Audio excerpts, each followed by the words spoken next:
What's going on, everybody? It's NJ Gliper. We're back, and we're reading Sources of Power by Gary Klein. And tonight we're reading Chapter 13, The Power to Read Minds.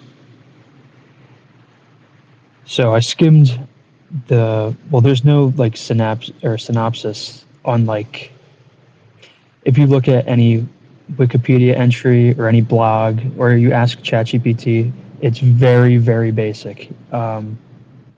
Most people, when they read a book this small, they don't have much to say about it. It's too niche.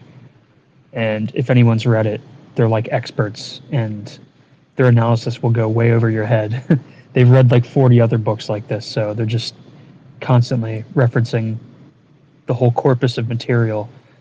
So it's not really useful.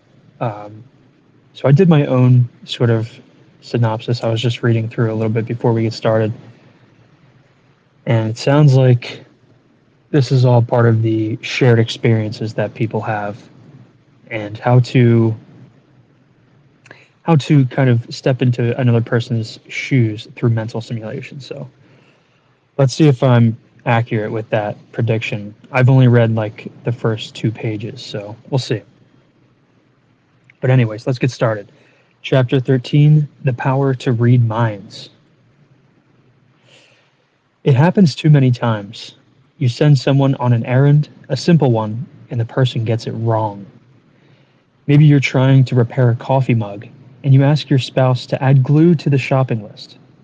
Your spouse comes back with a glue that doesn't work on ceramic, and when you try to explain why it's not satisfactory, he or she answers, "You didn't say anything about a mug. You asked for glue, and that's what I bought. Was I supposed to read your mind?" Or you ask a child to clean up a room, and he picks everything up that was on the floor so it can be vacuumed. You return and complain that you have company coming in 5 minutes, and the room is a mess. There isn't even a chair to sit on, and he says, "I did what you asked. You didn't say anything about company. Was I supposed to read your mind?" The answer is yes.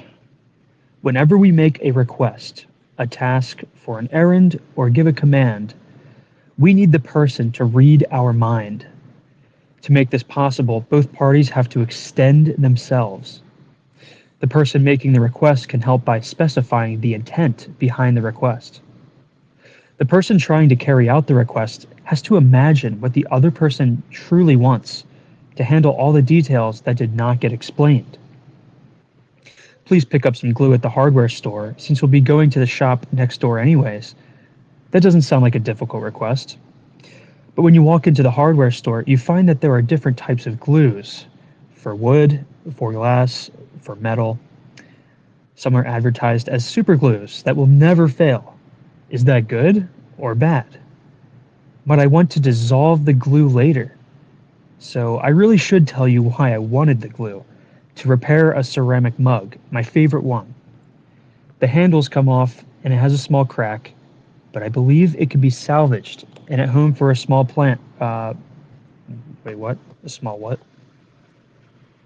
All right, there's a word missing. Oh no, he's saying he can he can rescue it and like put a plant inside. That was strange. Okay, interesting. And stay around like an old friend. So he's gonna put a plant in it. Okay, got it. You are moved by my devotion to pottery and agree. Now that you know my intent, you can select the right type of glue and the right amount, the smallest tube the store sells. But wait, is that economical? How much ceramic glue would I need in the coming months? And what are the chances that this tube will dry up or get lost? You would have to know me and my glue using habits to make this choice. Perhaps I should have told you the size, but it never occurred to me, and besides, I don't know what sizes the tubes come in. Then you ran into another choice, quick drying or not. That depends on how the mug was broken, and if it was a clean break. Clean break named. Whether I have a vise for clamping the pieces together, is it better to leave me holding the pieces together for hours? Yet if you get me the quick drying kind and I clamp the pieces together incorrectly, it could be very hard or impossible to pull them apart and reconnect them. You also need to know something about my manual dexterity. This is a tougher job than it seemed. You may find yourself using mental simulation to imagine my using the different kinds of glues. The better you know me, the better you will be able to carry out the errand successfully, because you will be able to read my mind and take into account all the things I did not say. That sounds a little Straussian. I read this part earlier and I didn't make that connection, but the second time around, I'm reading it and I'm like, oh yeah, that sounds like we're just reading into what someone's saying. We're like reading between the lines. What did they omit? What's the esoteric meaning here? Usually we cannot specify all these details in advance. If you are doing a favor for me, I have to rely on your ability to read my mind and imagine how I would have made all the choices. I don't believe I could anticipate all the relevant details to you. Or sorry, to tell you. There are some people I don't trust, and I do not give them difficult errands. So there's a two-way street here. There's the you have to know what the person you're giving the task to. You have to know what they're capable of, but you also need to know what they know about you. So you have to have this like self-referential knowledge. It has to be like this meta knowledge. You have to know what they know. It gets a little tricky because you could keep going down that path. You could say, I know they know this, but do they know that I know that they know this? And you could go down that spiral pretty quickly and just end up not being able to make a choice. You might just end up with more questions than tasks being done. So being able to read someone's mind is an important ability for working with others. In example 13.1, the decision makers chose to follow their orders literally, without trying to read the mind of the person who issued the orders. Example 13.1, the escape of the Goeben. I want to say that's Goeben, it's Goeben. I haven't heard of this German battleship before, so if I'm pronouncing it wrong and you know how it's spelled or pronounced, let me know. The Goeben was a German battleship, stationed in the Mediterranean Sea at the start of World War I. The British Navy was supposed to find and destroy it once the war was officially declared. The British failed. They had the Goeben surrounded, but became confused about the intentions of the Admiralty, so they let the Goeben escape through the Dardanelles and into the Black Sea, where it forced the Ottoman government to enter the war on the side of Germany, which resulted in the loss of its empire and the creation of the British Mandate in the Near East. The Goeben also bottled up 95% of the Russian shipping, since their only warm water ports were on the Black Sea, helping to create the hardships, pun intended there, that led to the Russian Revolution. In the days preceding the war, Britain knew that it would have to eliminate the Goeben, the only German threat in the Mediterranean. The British ships kept a continual search for it and trailed it as much as possible. They were waiting for the beginning of the war, when they would be permitted to sink the Goeben. Once war was declared by England at 11 p.m. August 4th, 1914, the Goeben managed to stay out of sight for a few days. So this is only, what, that's 90 years? Sorry. No, that's 110 years. The 110 anniversary is coming up for that. Eventually, it was located and surrounded by a dozen British ships. Unfortunately, the commander of these forces was unsure how to interpret the directions sent on July 31st by Winston Churchill, the head of the Admiralty. The instructions to hunt down the Goeben included the direction, "Do not at this stage be brought to action against superior forces." Churchill wanted the Goeben destroyed. He also was aware of the heavy Austrian battle wagons and wanted the British to be careful with these, hence the warning not to become engaged against superior forces. Churchill's intent in this warning was for his ships to steer clear of the Austrians. However, Rear Admiral Sir Ernest Trowbridge, The commander of the ship surrounding the Goeben felt that the sentence could also be applied to his own situation. Technically, the Goeben was larger than any single one of his own ships and had larger cannons. He debated what to do and decided that the safest course was to regroup rather than run any risks. By letting the Goeben pass, it escaped east into the Black Sea. When Churchill had heard about what had happened, he was staggered. He had never intended for his message to be interpreted by the way that it was. The commander was unable to read Winston Churchill's mind, to fathom the intent behind the sentence requesting care in engaging superior forces. Yeah, like, was it the bigger ships? Was it the cannons? Was it the speed? Was it their defense? How much armor did the ship have? Was it faster to maneuver? Did it have more crew on the ship? There's like a million things you could consider if it's a superior ship or not. So, yeah, it's a little vague. It's a little vague. So maybe Churchill knew something that other people didn't, or he expected them to know that. In hindsight, Churchill could have avoided the error if he had added more information about the Austrian ships. His eagerness to attack the Goeben should have been sufficient.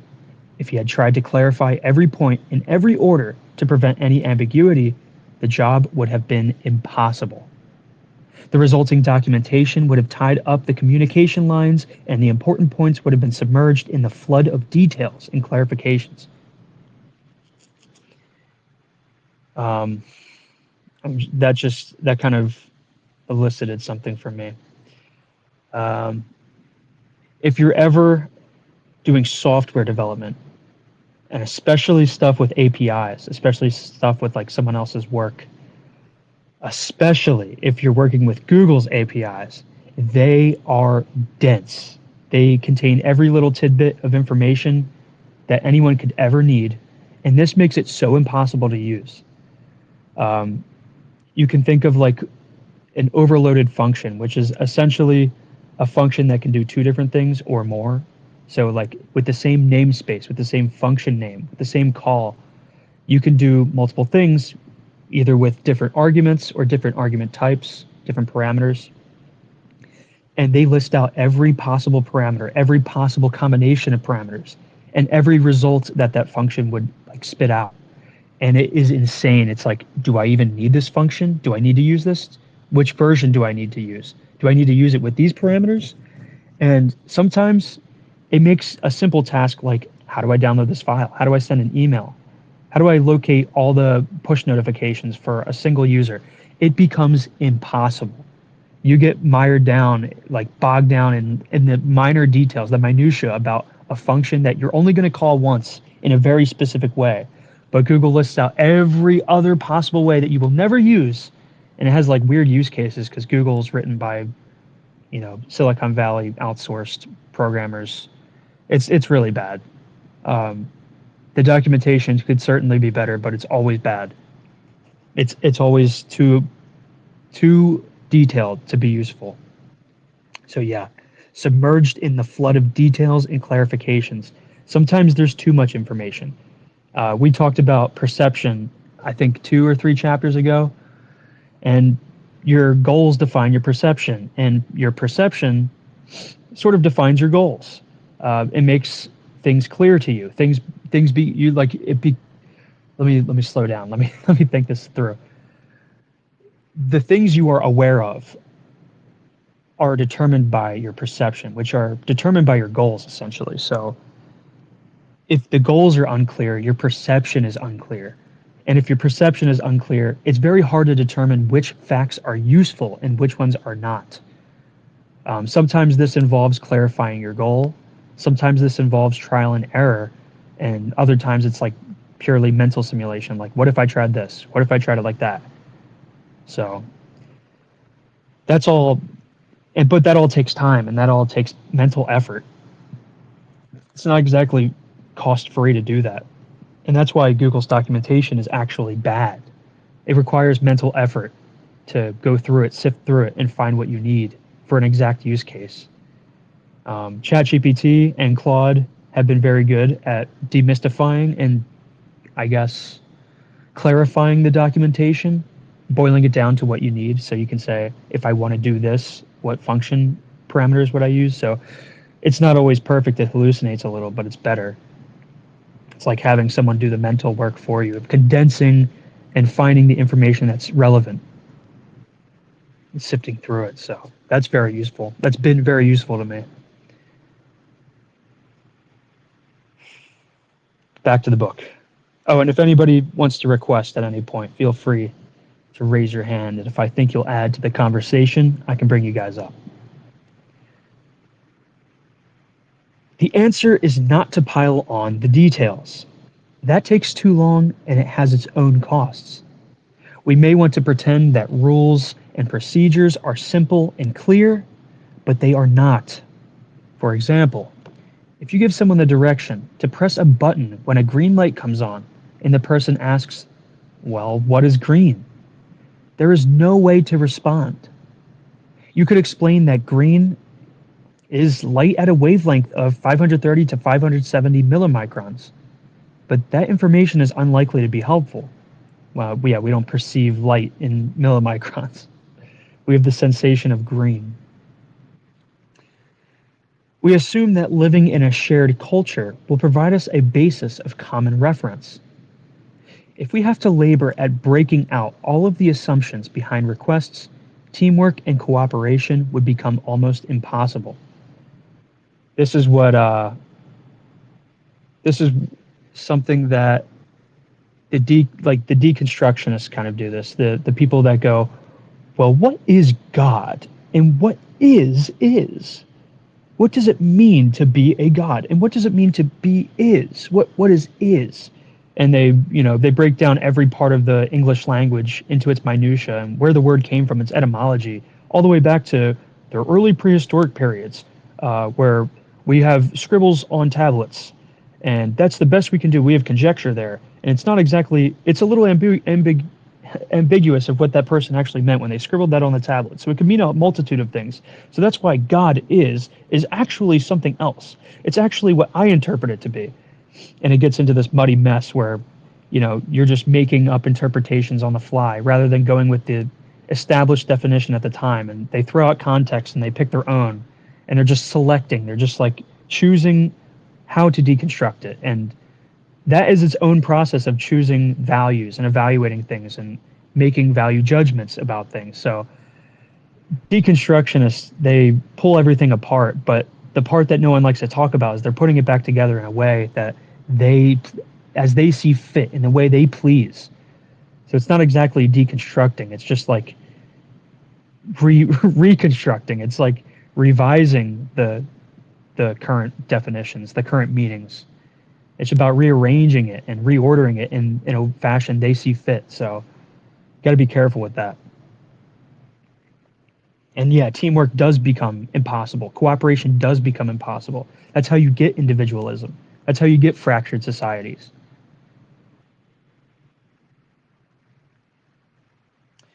One place where we can see the importance of giving and understanding requests is in flying airplanes.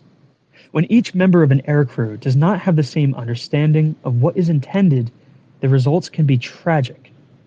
Many typed conversations recovered after crashes document the failure of different members of the aircrew to understand what others want to do. We had a chance to observe this ourselves in a study we did for NASA, using actual aircrews flying missions in the NASA 727 full flight simulator. This was a project to observe team coordination and decision making during difficult conditions. Excuse me, let me take a drink real fast. Marvin Thordson and I watched several crews react to simulated malfunctions.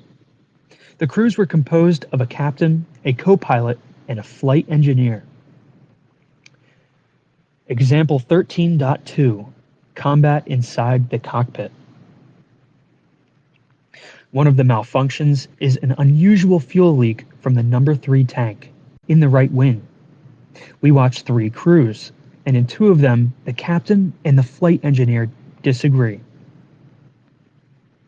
So there's already a communication breakdown from trying to figure out what the problem even is. They can't even diagnose the problem correctly, so without disagreeing about it, that's very difficult. Things are likely to only get worse from there.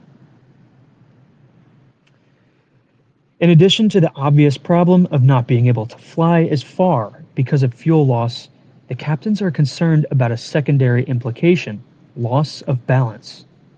Since the tank is in the right wing, that wing will get lighter as the fuel leaks out. Therefore, the plane will be difficult to control during landing. In fact, this is the more serious problem, since the airplane has sufficient fuel to divert to nearby airports. In each case, the captains tell the flight engineers to reconfigure the fuel flow so that all engines are fed from the good tank in the left wing. The intent is to draw down this fuel supply, lighten up the other wing, and restore balance. Nevertheless, in each case, the flight engineers resist or misunderstand the request. Since the flight engineers are responsible only for monitoring and managing the fuel flow, and not for handling the controls, they are more worried about a shortage of fuel. In one case, the captain has to swivel completely around in his chair, giving up the task of flying the plane to the co-pilot to check on what the flight engineer is doing. He sees that the flight engineer had not carried out his request and is still using fuel from the number 3 tank. This configuration is not what he wants. The flight engineer explains how this will make sure they do not waste any fuel. The captain is unable to persuade the flight engineer to make the changes until the co-pilot comes to his rescue. That sounds like a problem of like a communication problem as well. So like not only are they having a definition or like a diagnosing problem, they can't like agree on what to do, or sorry, what the issue is. They can't even agree on how to resolve it, but they also can't communicate what the disconnect is. They can't like step into each other's shoes. That's crazy. You got to be able to communicate. You got to be able to speak your mind. You have to be able to illuminate other people with the internal monologue, the thoughts that are in your head, the thoughts that are populating your mind space. Otherwise, what are you doing? You're not thinking, or you might as well not be if you can't communicate it. You might as well not be there. You might as well let someone else do the thinking for you.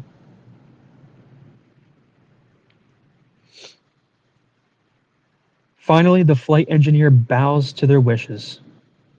When the airplane lands, the imbalance in weight is 2,000 pounds in between the two wings. In a second flight with a different crew, the captain is never able to explain his wishes to the flight engineer. This airplane lands with a 5,000-pound imbalance. The recommended maximum balance for safe flying is officially set at 1,000 pounds. The problem was not that the flight engineers were simply mishearing what the captains were requesting. Rather, they were not grasping what the captains wanted to do. The captains asked for a reconfiguration and thought the reason would be obvious. The flight engineers reinterpreted the request into something that made more sense to them. If the one captain had not turned to look back, he may never have known what the flight engineer was doing. He would not have realized he was being misunderstood. The flight engineer was unable to figure out that the captain was asking for an unusual reconfiguration. He would not read the captain's mind. If we can work with people who understand the culture, the task, and what we are trying to accomplish, then we can trust them to read our minds and fill in unspecified details. A team that has much experience working together can outperform a newly assembled team. Yeah, homogeneity is important. Shared values is important. The thing we always hear from the Israelis, the Zionists, that crowd is that we share values. All Western nations share values. We have a shared culture. We have shared traditions. We all have the same foundation, Judeo-Christian values. But if you interrogate that, or even if you just, you ask them, well, Judeo-Christian, which part, takes precedence? Which part is more important, the Judeo part or the Christian part? And you can start interrogating that a little bit. You can say, well, why are they even joined in the first place? Who came to that conclusion? And there's like a certain threshold. As soon as you start asking like a specific question, it gets real nasty. It gets to the point where it takes on a hostile a hostile kind of what would you call it, communication style. They get defensive. They put up the walls really fast. It's like, why are you asking that? Do you hate do you hate people? Do you hate a certain people? Are you anti certain groups? Do you have some kind of prejudice or bigoted worldview that you're like projecting onto this unrelated thing? It's just Judeo-Christian values. It's what underpins all of Western civilization. Do you not believe in Western civilization? Do you hate Europeans? They'll flip it to that. And it's really easy to see quite quickly that there is no shared values. And if there are any, it's tangential. It's not. It's construed. It's like misconstrued. It's a stretch. They're grasping at straws to try and connect the two things. And it turns out that Israel is not really part of the West at all. It turns out that it kind of is the odd one out. It's the exception that proves the rule that, the West is kind of homogenous in a way. We do have shared Christian values, but it has nothing to do with Judaism. So they're the odd ones out, and they're kind of just inserting themselves. So yeah, it is important to have some kind of homogeneity of values and thought, and that's not even getting into the white borders. That's not even getting into the okay, we need to have a white nation. I'm a white nationalist. We don't even need to get into that. That's an aside. That's actually almost a non sequitur. But that's like usually what gets brought up when someone says like, "Hey, I think America shouldn't be this mixed culture. It shouldn't be a multicultural country. I think it actually should have one language as the standard language. I think we actually should have Christianity as the shared religion, the state religion. And yeah, the church and state shouldn't be really separated because there has to be some kind of value system. Otherwise, what is the values of the state?" Um, so you get into those questions, and easily, again, you get into the territory of what are you, some kind of fundamental? You're a fundamentalist. You're a freak. You're like a Bible thumper. You're like a Westboro Baptist guy. They just throw all the straw mans at you. So got to be careful when you think you're around a company that you think you're homogenous. You think you're on the same team. It's actually, this is why they say to keep your enemies close, your friends close and your enemies closer. It's like you have to detect who isn't part of the team. You have to detect who's skin suiting. The movie The Thing, the classic, I think it's an 80s movie. It's all about detecting the outsider. It's about detecting who doesn't really fit in and finding a test for that. And who isn't really a part of the team? Who's the alien who's trying to skin suit the part of the team that it just devoured, that it just consumed? So assimilation is important. Team members having a shared culture, a shared set of values, shared language at least. These things are important. They're not arbitrary. It's not something that you can just conjure up and say, well, I don't think we need those things anymore. I think we're actually like we're a post-nationalist society. We're a post-Christian society. We're rationalists. That's just not true.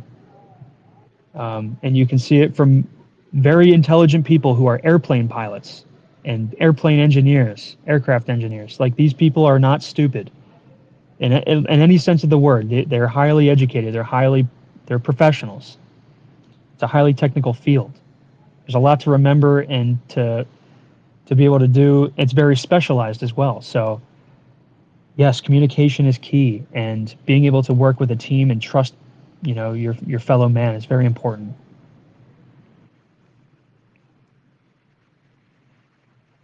A study was once done for NASA by Fouché, Foushee, Lauber, Baitje, Bache, Baetge, and ACOMB, in 1986 to investigate the effect of fatigue on performance.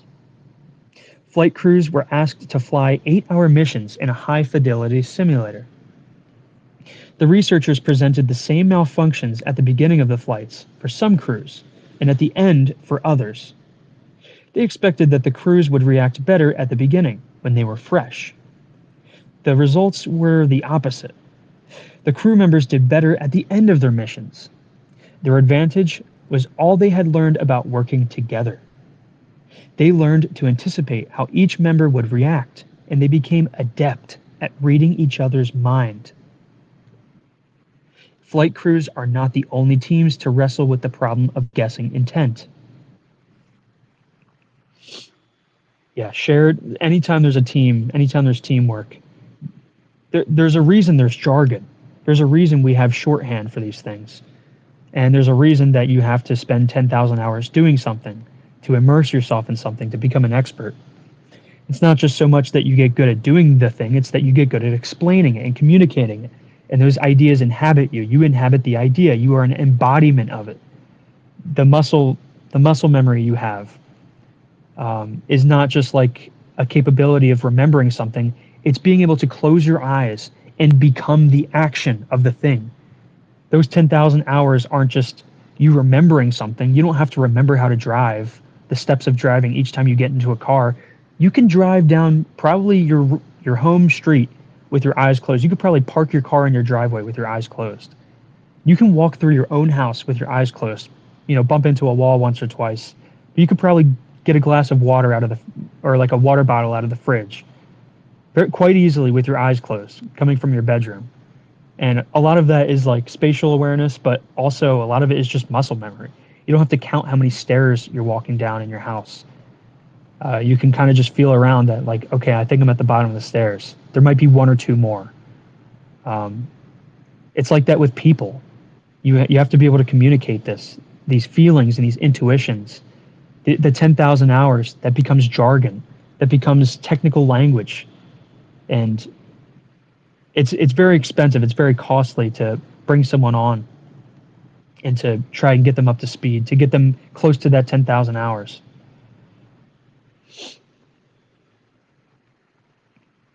But anyways, example 13.3, the fatal tug of war. During an operation, the surgeon decides to lower the patient's blood pressure. He directs the anesthesiologist to give the patient a drug that will have this effect, but does not explain what he is trying to accomplish.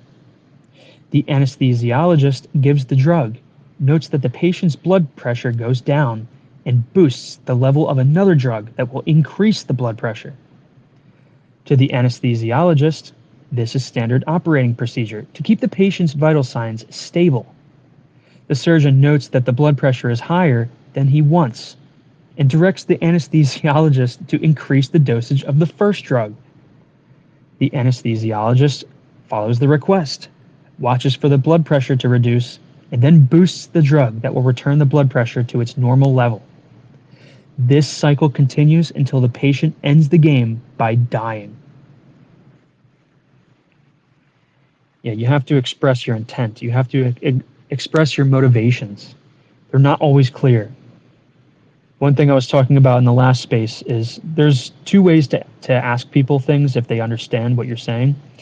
You can ask it in the affirmative, and this is what a lot of people do, and this is a problem because people are used to it. It's almost like muscle memory. You almost know how to respond without even thinking, which is really bad, actually. We should not be in System 1 when we're asking a question that involves technical details. So when someone asks you, do you know why I'm about to dose this patient with this with this drug? And the other person goes, yeah, before the sentence is even finished, before the question is even done being asked. Do you know what this drug is for? Yeah, I know what this drug's for. You don't even have to think about it. But do you know why they're asking you the question? And that's like part of the problem. It's like the listener, the person who's being interrogated, is primed to just say, yeah, I'm not an idiot.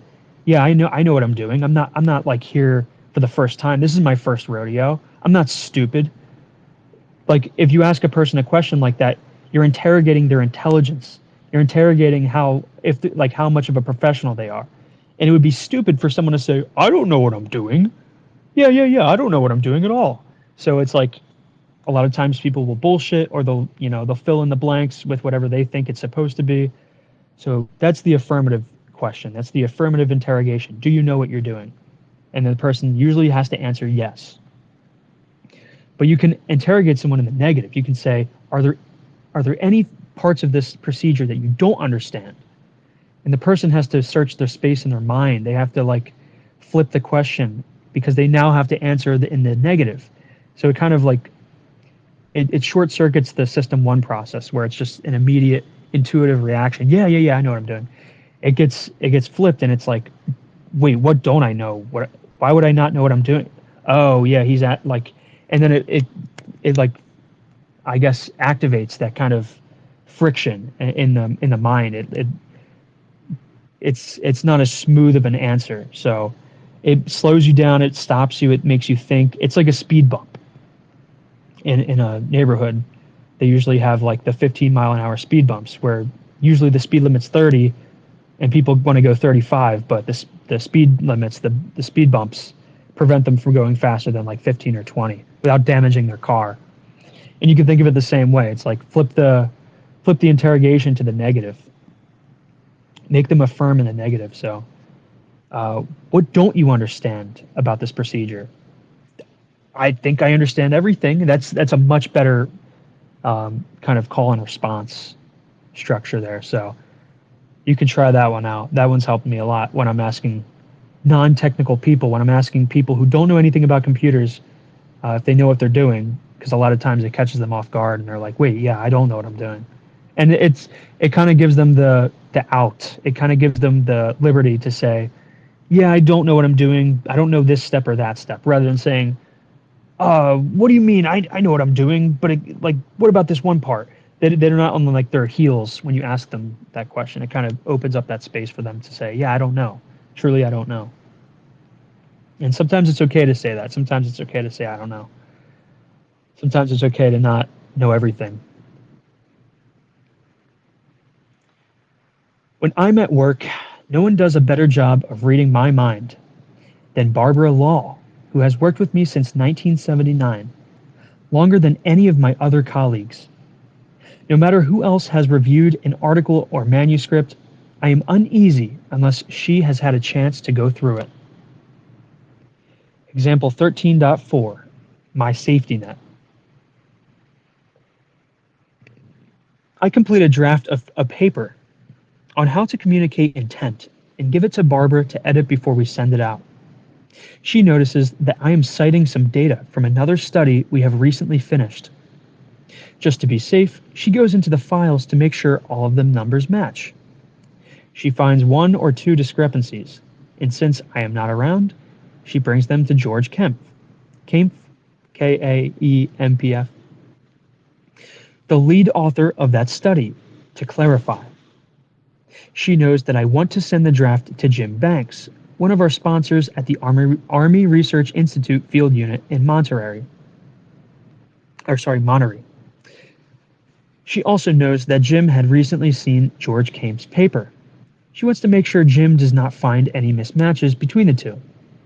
When George cannot resolve one of the discrepancies, Barbara takes the initiative of holding up the draft. She reasons that it is more important to get the details straight than to rush out my manuscript. So she's taking it upon herself to put the pieces together of what the author wants, and the knowledge of the other people, what they could possibly know. So she's synthesizing information on her own, which is quite remarkable. That's a skill that takes a lot of communication and a lot of experience. Now compare this example to another incident that took place in my company. Example 13.5, Marvin's mouse. One of Marvin Thordson's jobs is to keep our computer systems working. One day there is a malfunction in the mouse used to operate one of our more powerful systems, and it cannot be repaired. Marvin sends in a request to purchase a replacement. To make sure that the request is perfectly clear, he tracks down when the original mouse had been ordered and writes that he wants the exact same mouse. And he even includes the date on the earlier purchase order for reference. Excuse me. He believes he has covered all of his bases. He has done a careful and thorough job. There should be no ambiguity. To Marvin's surprise, the replacement mouse doesn't work. It doesn't even fit.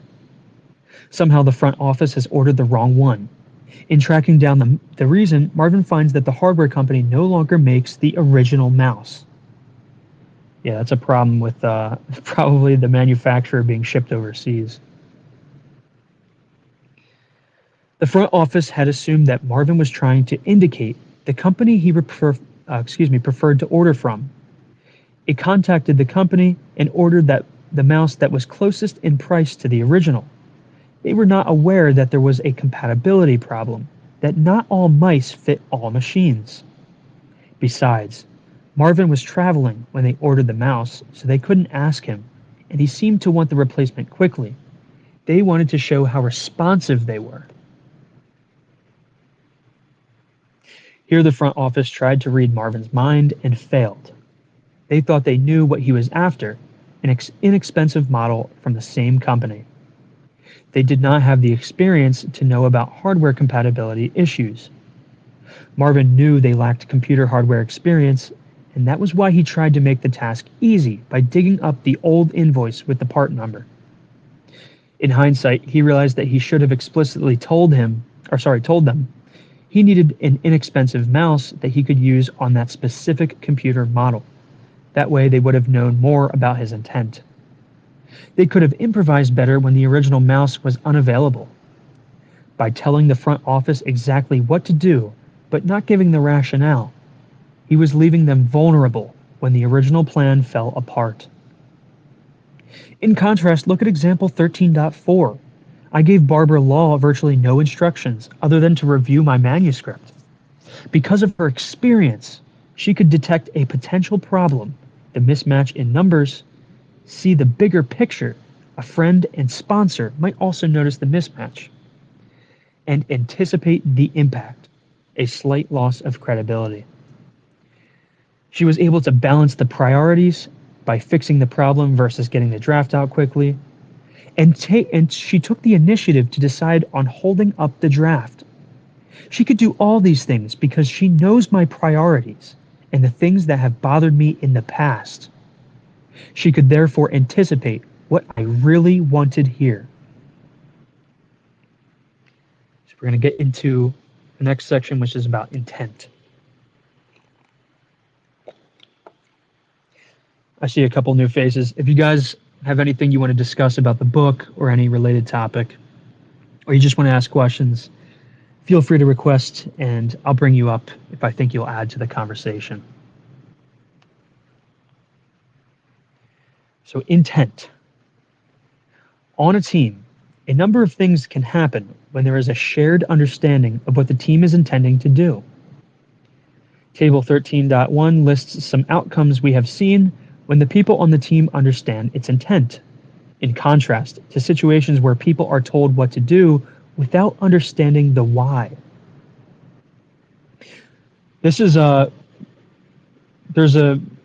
Nick had a great show the other night, and it's been clipped a few times now, and it was pretty important. It was like a pivotal moment. I think it really changed the way a lot of people think about politics. The other night, Nick was saying it's not about the why, it's not about the when, it's not about the what, it's about the who. It's about the who. And you can say you knew that, or you could say like, yeah, everybody should know that. Everybody should know that the people matter. It's not about a lot of people say follow the money in politics. Follow the money and you'll see where it goes. But the money is just, that's energy being moved around. If you know about economy, that's energy. That's it's like a currency. It's just it's an exchange of energy potential and work being done. But the real thing is, who's exchanging the money? Who? Who is exchanging the money? And Nick's completely right. He's absolutely 100% with certainty correct about that heuristic. It's about the who. And that gives you all the intent you need. And that's the other thing, if you want to synthesize that with what the book club talks about. The book club talks about ideas are people. Ideas are people because people are inhabited by ideas. Their whole lives are shaped by ideas. Ideas don't just spring up from the ground like abiogenesis. They don't just appear to us in a dream. That's the exception. I know there's some things like chiropractic, chiropractic, the study of chiropractors, whatever they study, that was revealed to someone in a dream once. Fun fact. But these things don't just like leap out from the heavens and like fall on our heads and like, oh wow, I didn't know about that. That's great. Um, we don't just like accidentally stumble upon these things. Ideas come from people, and then people share the ideas, and then those people are inhabited by the idea, and they can choose to spread it, or the idea can die. But it's like a virus. It's like a program. It's like a computer virus. It inhabits something somewhere. It can't exist on its own. It needs a host. In a way that ideas are viral. That's why memes are what they are. It's like mimetic. It's like, and you can talk about mimetic desire. It's like it needs a host, and the host desires something, and that propels the idea forth because other people desire what that host desires. And you can talk about all these things, but yes, to understand intent, you have to understand who. You have to understand the people. You have to understand how they communicate. You have to understand the ideas that those people are inhabited by.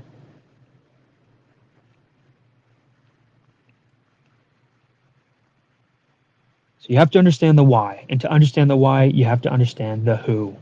So important. When you communicate intent, you are letting the other team members operate more independently and improvise as necessary. Yeah, isn't that that's kind of it's kind of unintuitive. When you communicate intent, you are letting the other team members operate more independently. That's not exactly intuitive. That's something that it sounds wrong, but once you think about it, it's like, yeah, that's absolutely correct. The why, the intent, the goal seeking behavior stems from the why. So if you have a goal, if you have like an objective, and you can think of this as like the peg in golf, you can think about this as the target in archery, you can think about this as the end zone in football or whatever. But there's a target, there's a goal. And if you don't understand the goal or the objective, the whole thing is meaningless. You can infer whatever you want, and it's probably wrong. But as soon as you have a goal, you can start working towards it on your own. And then once you work on it, on your skills as a person who can do something on their own, then you can work on it as a team.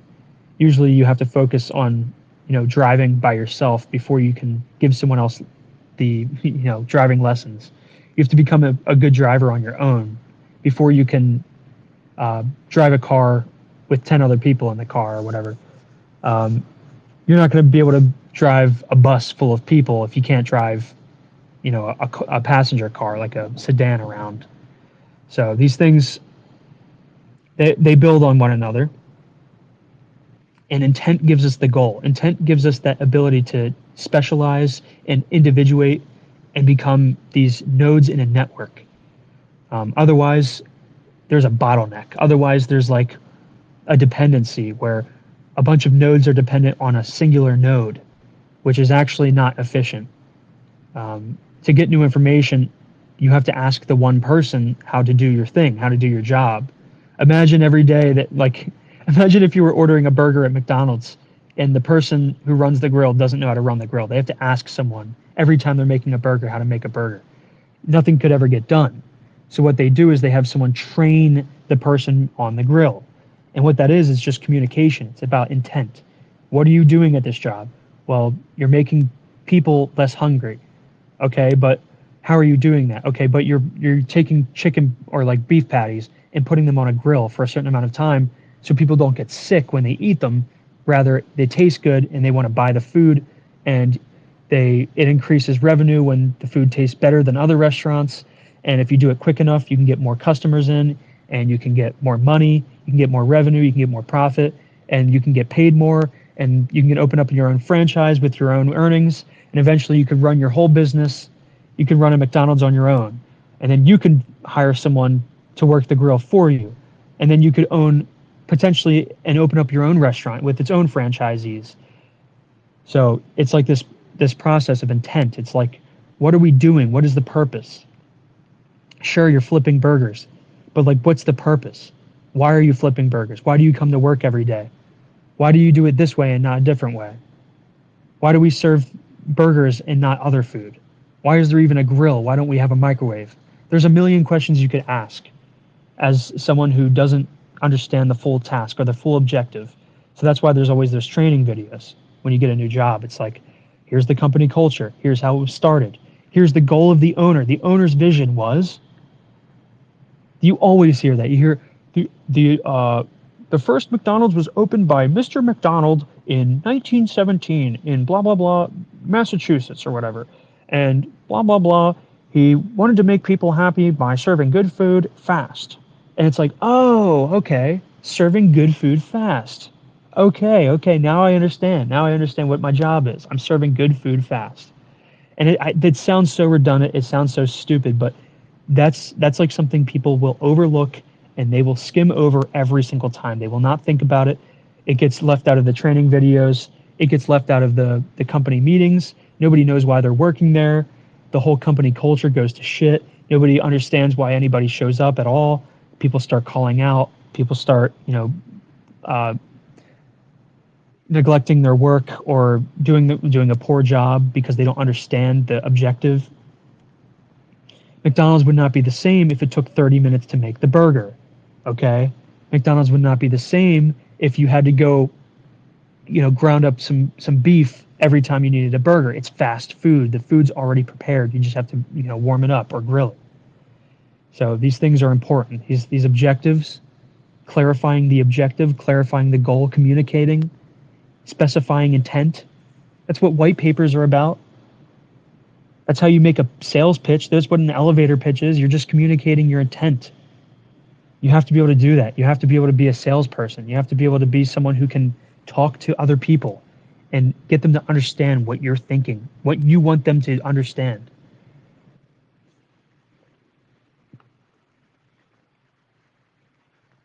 So when you communicate intent, you are letting the other team members operate more independently and improvise as necessary. You are giving them a basis for reading your mind more accurately.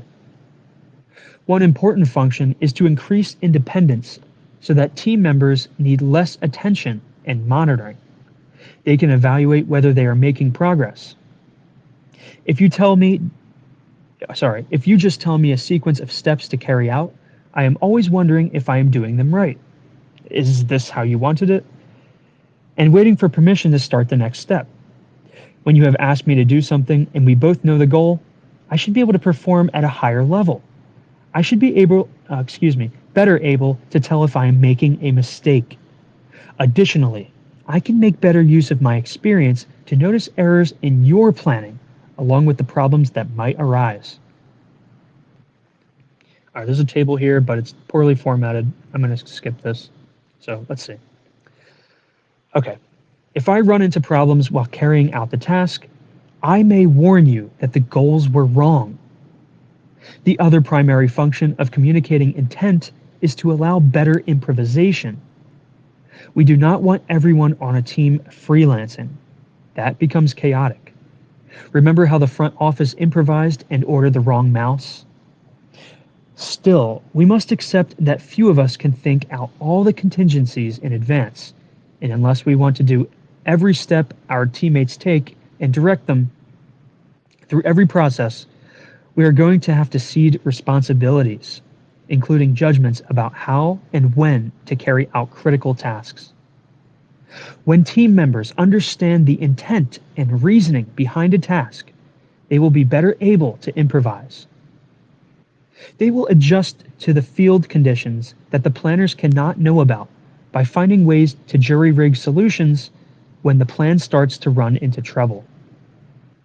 They will recognize opportunities no one expected. They should be able to understand the goals well enough to set and revise priorities, to decide when to grasp an opportunity and when to let it go. And if they complete a task before receiving more instructions, they will be able to proceed on to the next task rather than sit there and wait.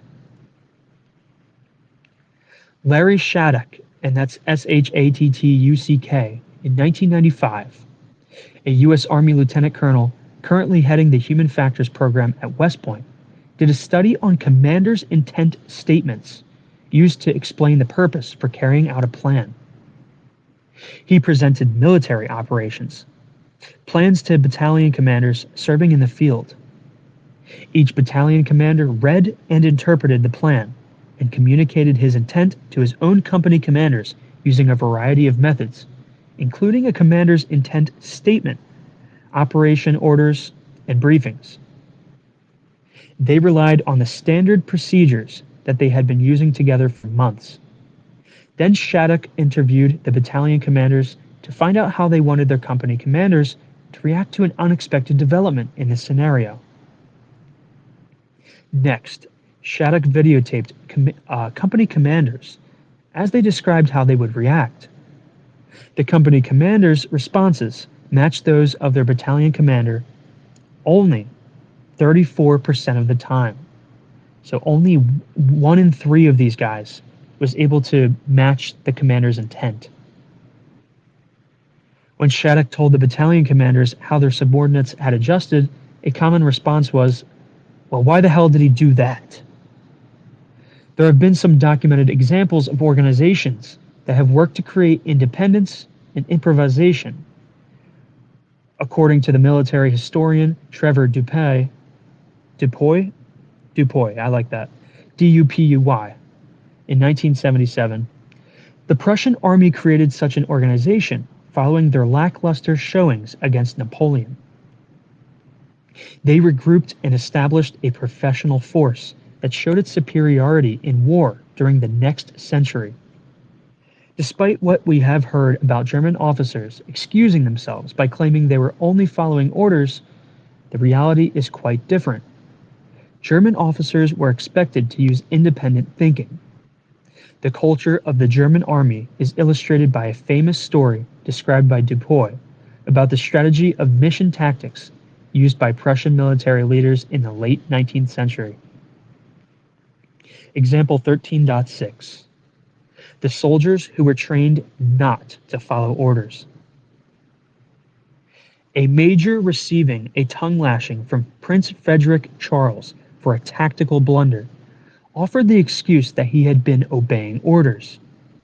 He reminded the prince that a Prussian officer was taught that an order from a superior was tantamount to an order from the king.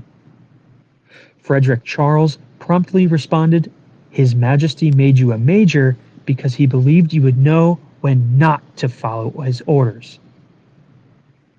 It is easy to say we want to encourage improvisation and initiative, and to make sure that people understand why they've been given certain assignments. In reality, this practice turns out to be difficult because it means that the people at the higher echelons must give up some of their control. The U.S. Army has sought to accomplish this with mixed results. A technique the U.S. Army has tried is to issue commander's intent statements along with its mission orders, or operations orders, which gives the details of the plan for the next day. The commander's intent statement helps the soldiers read the commander's mind if they run into uncertainty about how to carry out the orders under field conditions. Some research on how well the commander's intent statements work has centered on the National Training Center in the high desert of California. Here, the U.S. Army mounts realistic training exercises using sophisticated laser and computer systems to keep track of opposing forces during battle. A brigade commander might drill his troops for months to prepare them for the National Training Center. Once they arrive, they face a non-stop series of battles for almost 2 weeks straight. learning to function despite fatigue and stress. Some observers have attributed the Army's success in Operation Desert Storm to experiences gained at the National Training Center, and that's the NTC. In one study of field exercises at the center, William Crane, and that's Crain, in 1990, found that only 19% of the commander's intent statements said anything about the purpose of the mission, and that communication of intent was mediocre. We have found the same thing. George Camp's study investigating the commander's intent statements at the National Training Center found great variation. The shortest statement was all of 21 words, and the longest in our sample was 484 words. We asked domain experts to evaluate the effectiveness of a set of 35 statements. The average rating was below the midpoint of the scale, closer to very ineffective rather than to very effective. A large part of this problem stems from the mysterious nature of intent itself. What does it mean to understand someone else's intent? If you could interrogate the person giving the orders, what would you ask? What knowledge do we need to understand what someone else wants? Considerations in communicating intent. This sounds like it's perfect if you're middle management or higher.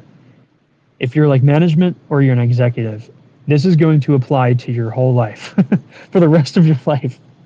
So tune in. If you're not locked in right now, you're going to want to lock in right now. Put down, stop scrolling, get the notes app out. Maybe you want to check Replay Gang. That's cool too. Sometimes this stuff doesn't sink in for me till like the second or third listen. Usually I listen back to my space. After I do this, I'll go listen to it. Because you get a different meaning the second time you read something. So if you listen back to it, sometimes you hear something that you missed earlier. So lock in, okay? Lock in. This is your warning. This is your call to action. You got to lock in. Considerations in communicating intent.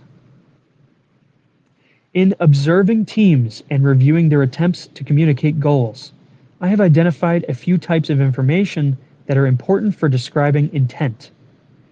This is a study by Klein in 1994. There are 7 types of information that a person could use to present to help the. Okay, hold on. There's a typo here. I'll just read that sentence again. All right, we're locked in. Okay, don't give up. We're just going to read it again. There are 7 types of information that a person could present to help the people receiving the request to understand what to do. First, the purpose of the task, the higher level goals. Second, the objective of the task, an image of the desired outcome. So you have your goal and you have your outcome. You have what you want you have what you want to get, and you have what you're going to get when you get there. Third is the sequence of steps in the plan. Fourth is the rationale for the plan. Fifth, the key decisions that may have to be made. Sixth, anti-goals, unwanted outcomes. And 7, constraints and other considerations. I've never heard of something to be described as an anti-goal before, so that's kind of interesting. They might have a specific phrase, like he may have come up with that phrase on purpose, so let's continue and see why. All 7 types of information are not always necessary. Instead, this list can be used as a checklist to determine if there are any more details to add. In my company, whenever we begin a new project, we go through the relevant items in the checklist. We try to make sure that everyone working on the project has the same understanding of what we are after. The first facet is the most obvious, to provide the big picture of why the task is being performed in the first place. That's like the mission statement. That's like the why do you want to work at McDonald's? Does your vision align with the founder's intent? Well, Mr. McDonald in 1917 in Massachusetts, he wanted to serve fast food that was tasty. So does the job that you're doing align with that goal? That's easy. That's so obvious. The big picture, the most abstract thing, the top of the hierarchy. When I reviewed the 35 commanders' intent statements that George Kampf and I had analyzed, this facet appeared in only 14 of the statements, usually with just a single comment. This was the facet Crane found only 19% of the time. This was the facet Marvin Thordson did not provide an example 13.5 when he received the wrong mouse. This was the facet Winston Churchill did not offer when he said that the British ships were to avoid superior forces. The second facet presents an image of what the successfully completed request will look like. This is almost always included. In my review of the 35 commanders' intent statements, it was missing only once. But in about a third of the statements, the facet was described with the bare minimum. For example, this is a defensive mission to defend at Phase Line Cigar. It would be like my sending you to the hardware store with the goal of buying me some glue. Your chances of success will go up if I give you a better picture of success. I expect you to return with a small tube of ceramic glue sometime this afternoon. This image, together with the contents of the first facet, so I can repair my coffee mug this evening, should do the trick. And you can see how that provides a more cohesive and coherent picture. Already with those two things, you can see the why, and you can see what it will look like when it's complete. The third facet is the plan. So this is the how. Another place where people run into trouble. They try to pile on the details of how to carry out the assignment rather than giving the big picture. This was where Marvin went wrong in ordering the mouse. In the 35 commanders' intent statements I reviewed, this facet got the most attention. It was included in 32 of the 35 statements and was the subject of about 40% of the comments. The commanders were telling their troops what steps to take, rather than letting the troops understand what was in the minds of the commanders and the planning staff officers. Colonel Hanan Schwartz of the Israeli Defense Forces has argued that the plan should be left to the discretion of the unit carrying it out. Let them figure out how to, let a bunch of Jews argue with each other. We all know the expression, 2 Jews, 3 opinions. That's a terrible idea. No wonder why they get nothing done. That's crazy. Colonel Hanan Schwartz of the Israeli Defense Forces has argued that the plan should be left to the discretion of the unit carrying it out. Yeah, that's genius. Let them figure it out. Let them figure out how to achieve the mission. If you do not trust them, get others or do a better job of training. Just do not fall into the trap of choreographing each of their movements. Yeah, well, I think there's probably a fine balance there between choreographing every muscle fiber movement and letting them decide the whole mission set themselves. That's crazy too. Yeah, okay. If you thought Israelis were, high IQ, if you thought the myth of high verbal IQ, high Jewish IQ, Ashkenazi IQ, it's been firmly debunked.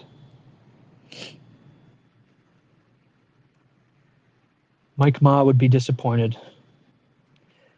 The fourth facet is the reasoning behind the plan. Here is where you can explain the rationale for the plan and even describe the thinking behind drawing up the plan. This is another opportunity to let someone see inside your head, to carry that knowledge along when putting the plan into action. Everyone's seen that meme of, I wonder what that person is thinking right now. Like, I wonder what's going on inside their head. And you go inside, it like zooms into the Pixar character's head, and it's like a monkey smashing 2 symbols together. It's like, yeah, what's going on in there? What's going on, big guy? Famous words. This is another opportunity to let someone see inside your head, to carry out the knowledge. To carry that knowledge along when putting that plan into action. In the formal commander's intent statements, This information was given 31 times in the 35 examples, usually in combination with 3, the plan itself.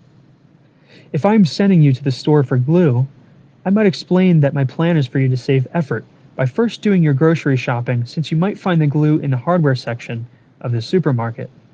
If that doesn't work, you can go to the hardware store. Notice that by telling you the rationale, I'm giving you a chance to suggest a different plan. You might prefer to pick up the glue first, since it is light and non-perishable, and then go buy your groceries.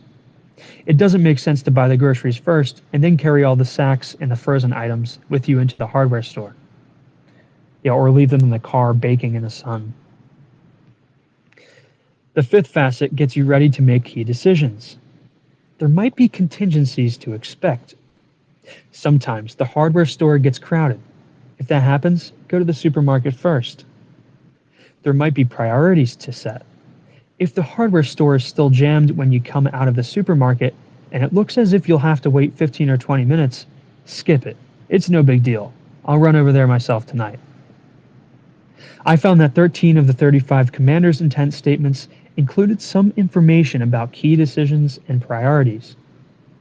Colonel Schwartz has suggested that this could also describe known weaknesses in the plan to help subordinates know the thinking of the planners and recognize when the plan might be breaking down. None of the statements I reviewed mentioned any weaknesses in the plans. The 6th facet refers to anti-goals, outcomes you do not want to happen. Information is meaningful only in the context of alternatives. If I tell you my intent is to win this battle, that does not add any real information. Anti-goals come in when there are meaningful alternatives to clarify. In one of the commander's intent statements, the mission was to delay an enemy advance. The plan was to use artillery to slow the enemy infantry down, and the commander added, "Do not become decisively engaged." He realized that during a defensive mission, it's easy to take a stand and get into direct combat, and he did not want that to happen. He felt that there was enough of a chance of his troops getting into a battle that it was worth mentioning to them what he did not want. We cannot detail every outcome we do not want to see. Nevertheless, there are times when it can pay off to clarify what is intended by saying what is not intended. The facet of anti-goals was added in 5 of the 35 statements. The 7th facet includes constraints that should be taken into account and extra information. Little observations such as, watch out for this, and you might try to use that. This sounds like the embodied knowledge or the tribal knowledge. This sounds like knowledge that's shared within an organization. Embodied knowledge, tacit knowledge. So being able to tell someone what to expect because you have the experience to know, like, so you're going to be using fire truck 4 to put out, fires. You're going to be responding with this vehicle. Just so you know, the fire hose gets stuck when you pull it past 3/4 of the length of the hose. So you got to make sure you go under and unroll the hose manually when it gets to about 3/4. That could save like precious seconds, precious minutes. If someone wasn't told that the hose can go out longer and it may just be stuck at 3/4, someone might think that the hose just is not long enough. They might think that that's the end of the hose. They might not realize that they have an extra 40 feet, 50 feet of hose remaining, and that they can actually reach the burning house and put out the fire. A new trainee might not know that. Someone who's new to the force might not know that. There's all kinds of things like that only through experience, only through organizational and tribal knowledge could you ever know something about a situation or a tool. How many times have you been handed a tool and like your dad's like, no, don't do it like that. And you're like, why? Like, don't put the drill in full torque. And you're like, why? Wouldn't it drill faster? Wouldn't you want to like actually drill through the wall? And then it wrenches your fucking wrist and you drop the drill on your foot. You drop the drill bit down the hole in the floor and you can't get to it. It's in the subfloor. You can't actually get it to it anymore. There goes your day. You got to make a trip to Home Depot. You're fucked. all because you were like, why shouldn't set the drill torque to the highest torque? What could go wrong? Why wouldn't you do that? So sometimes intent goes a long way. Sometimes the tribal knowledge of, well, the anti-goal is another case. Uh, you dropping the drill bit. It's like what you don't want. Things like that. You can imagine a million situations like this, but yes, all of this is important. Besides these 7 facets, I was tempted to add some more to cover time and resources. It seemed that a good description of intent should include an instruction about when the task should be completed and at what cost. So, like limitations and resources. So there always are limitations to a task.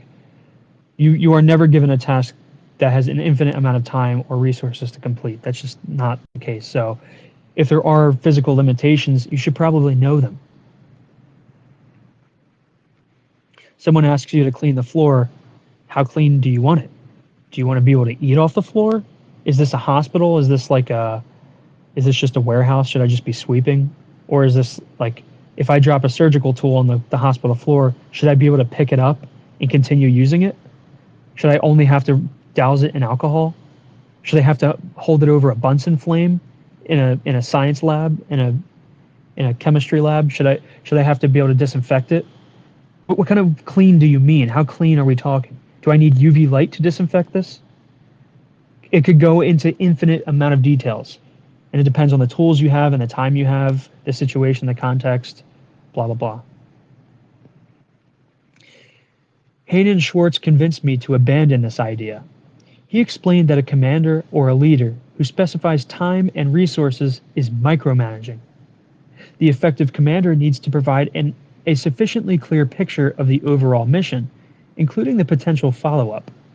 This information lets the subordinates make their own decisions about how best to achieve the task and the higher level goals. There may be times to adhere to strict timetables and budgets. More often, in chaotic natural settings, schedules will slide and resources will shrink or expand over the life of a project or mission. Decision makers who believe they can pursue the goals within the initial constraints are too inflexible. You want them listening to what is happening all over so they can adapt, slow down, or speed up as needed.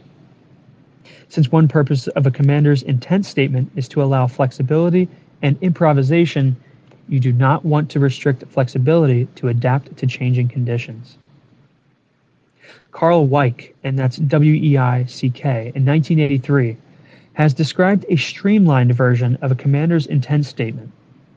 In Weick's version, there are 5 facets. Here's what I think we face. Here's what I think we should do. Here's why. Here's what we should keep our eye on, and now talk to me. The commander's intent statement is representative of any organizational setting where someone has to describe to others what they are supposed to be doing. Industry, educational settings, healthcare, all depend on the ability to communicate goals to others and to request clarification of goals where needed. The art of describing your intent is to give as little information as you can. The more details you pack in, the more you obscure your main points. However, if you leave out an important consideration, you run the risk that the person will become confused at a critical decision point. In framing the description of your intent, you will probably take into account the expertise of the person or team, the stability of the situation, and your ability to imagine what the outcome might look like. With more experienced team members, you can concentrate on higher level goals. However, if they are less experienced, you have to specify more of the small steps in the plan. In a fluid and unstable situation, you might not want to state any anti-goals because things might shift around and you might change your mind. When your goals are ill-defined, you are not clear what outcome you seek, you might give more attention to the key decision points because your image of the outcome might change depending on how the plan goes. In teams that work together well, The people carrying out the assignments seem to be able to imagine what the leaders and planners are thinking. The people in the field can carry out the plan without needing continual direction from the higher authorities. The better they can do this, the more decisively they can act. It also helps to have common experience, to have worked with the leader enough to anticipate his or her reactions. Loyalty, loyalty, loyalty. That's why loyalty is important. The concept of intent can be applied to equipment as well as to people. Particularly in working with sophisticated computer equipment, we struggle to figure out what the machine is trying to do. For example, as commercial airliners become more technologically sophisticated, they include a range of decision support systems. One of these is in the flight management system, which helps track the course that an airplane takes from the time it takes off until it lands. This replaces the autopilot and adds to the computerized capability of keeping the plane on course at the correct speed, vectored in the right direction. George Kaempf managed a project funded by NASA in which we studied flight management systems, and this is by Kaempf, Klein, and Thorson. We found that computer systems also need to communicate intent, and this study was done in 1991. Example 13.7, the flight management system. Or sorry, there's a play on words here. The flight mismanagement system. This sounds like a Donald Trump or like RNC play on words. The Democrats? More like the Democrats. Am I right?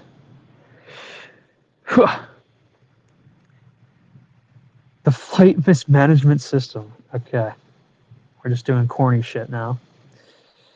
An airplane is on a routine flight from the West Coast to the East Coast. It is a red-eye special and is flying above 30,000 feet. It is 3:30 in the morning.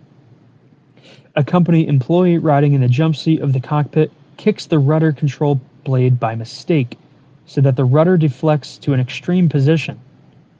At the time of this incident, the switch was located close to the floor, behind a pedestal, and thereby shielded from view. No one sees that the control has been displaced, and the flight management system does not notify the crew. Up until this point, the flight is routine. When the rudder control blade is kicked, the flight management system responds by compensating with other flight controls to keep the aircraft in straight and level flight. The crew notices no change, and the flight management system does not signal to the crew that anything unusual has happened. Because the rudder control blade has been left at an inappropriate setting, the flight management system continues to compensate. When the flight management system reaches its limit, it gives up. It turns off, handing the controls back to the unsuspecting pilots with an aircraft in an out-of-tolerance condition. Without warning, the aircraft stalls and begins to plummet. The crew first believes that it is an engine problem. To regain control, the crew takes a number of ineffective actions that only make the problems worse. The airplane is falling and increasing in speed. The story has a happy ending, though. The pilots are able to wrestle the plane back under control, pulling it out of the steep dive. They eventually figure out what has gone wrong and reset the rudder. But after that, it is hard for the pilots to trust the flight management system fully ever again. One problem with the flight management system was that the pilots could not anticipate what the system was going to do. According to Earl Weiner in 1989, and that's Weiner like W-I-E-N-E-R, the questions regarding automated systems most often heard during non-routine events are, what is it doing? Why is it doing that? What is it going to do next? The system was doing a poor job of describing what it was trying to do. The challenge for designers is to figure out how to let systems like these signal their intent. We do not want them spewing forth endless data about every goal and sub-goal.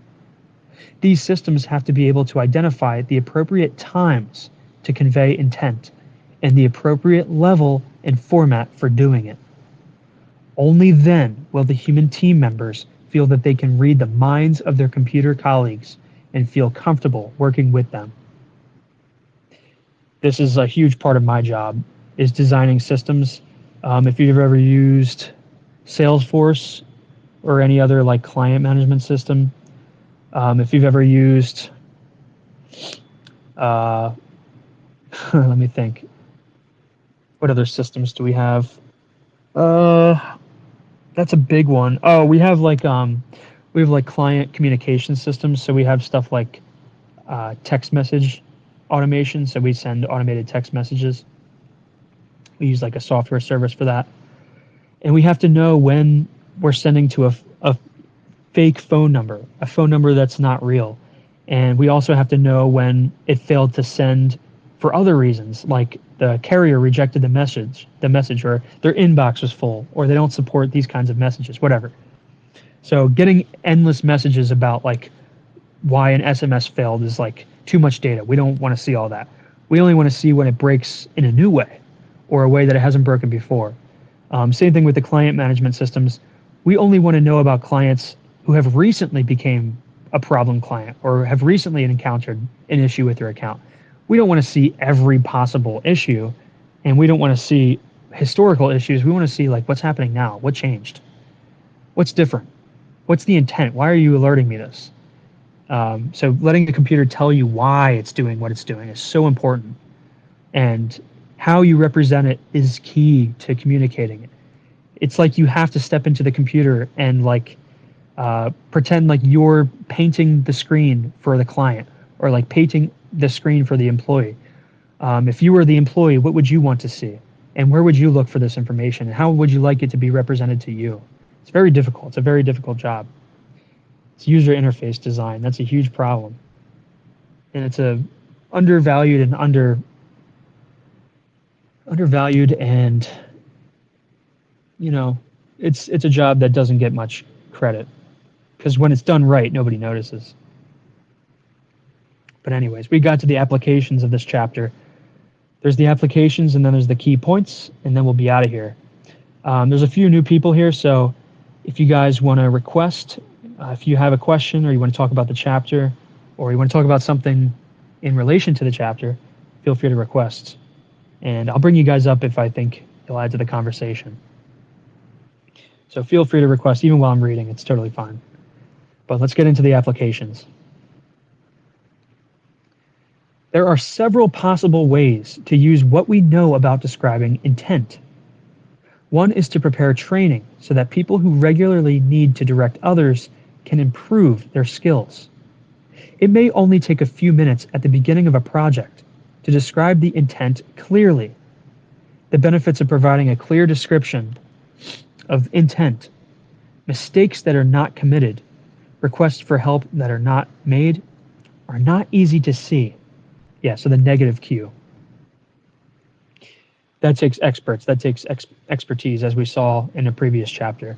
To see the hole in the map, if there's a map and you don't know, like there's an empty gap on, let's say you have a map that takes you through a city, and there's just like an empty spot. Maybe there's a coffee stain on it, and it's like it's over the text so that you can't read it.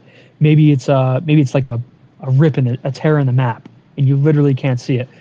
Maybe you don't have cell service, and one of the patches on the Google Maps or Waze isn't loading, and you just have to like, well, maybe do you know that area? Do you have experience in this area? Have you driven through here before? Have you walked through the city here? Do you know how many streets you have to cross before you can get to your destination? Do you know if it's a good neighborhood? Do you know if you're going north or south? Do you know if it's a dead end? All these things you could ask. And someone who doesn't know what the map looks like when it doesn't load, or there's a hole in it, or someone spills their coffee on it, they're useless. You need expertise to know the negative Q. When information is missing, when you don't have all the information, that's when expertise comes in. Once we carefully watched a U.S. Army officer lay out his intent at the beginning of an exercise at the Army War College. We were impressed by his thoroughness, but we grew bored watching his team in action. They were not making interesting mistakes. Unlike the other teams, his team was not going off in wrong directions or getting into conflicts. Everyone knew what to do, and the assignment went off uneventfully. That is what seems to happen when intent is clear from the beginning. To improve the ability to communicate intent, we cannot try to teach a checklist or a set of procedures. A more valuable approach is to set up exercises to provide feedback to leaders about how well their intent is understood. Our training is based on the work of Lieutenant Colonel Larry Shattuck. We arrange for team leaders to describe their intent. Then, when the person running the exercise identifies an unexpected event that might occur, the leader writes down how he or she expects the subordinates to react, and at the same time, the subordinates write down how they think they are supposed to react. Then we compare notes.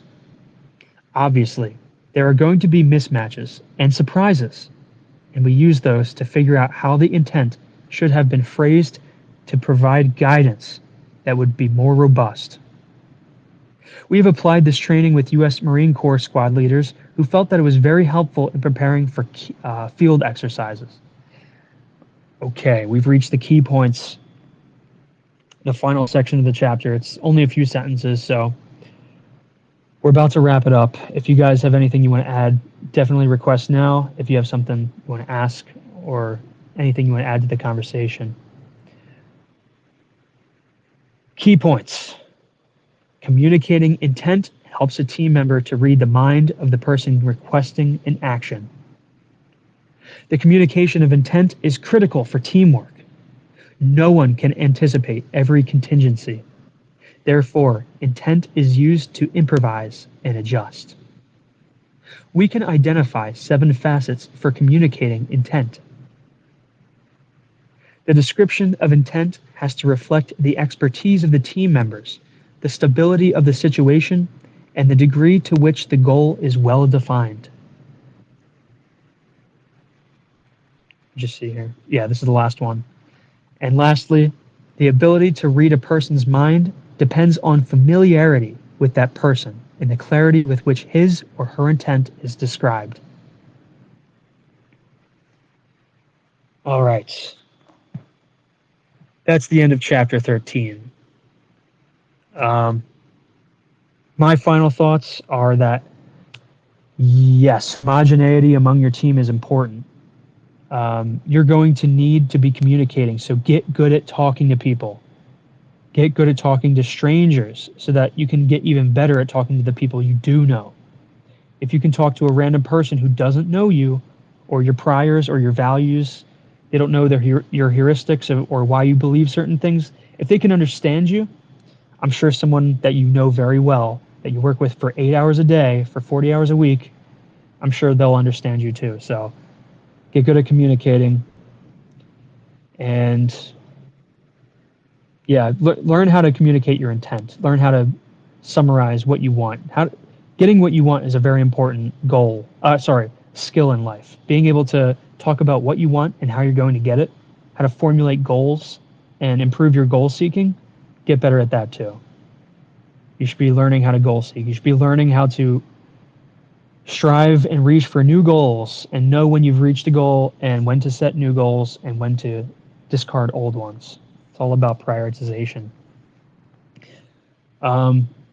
Bookcat talks about going on YouTube and searching how to study like a med school student, how to cram for a test, how to study for a med school test, how to study for a medical examination.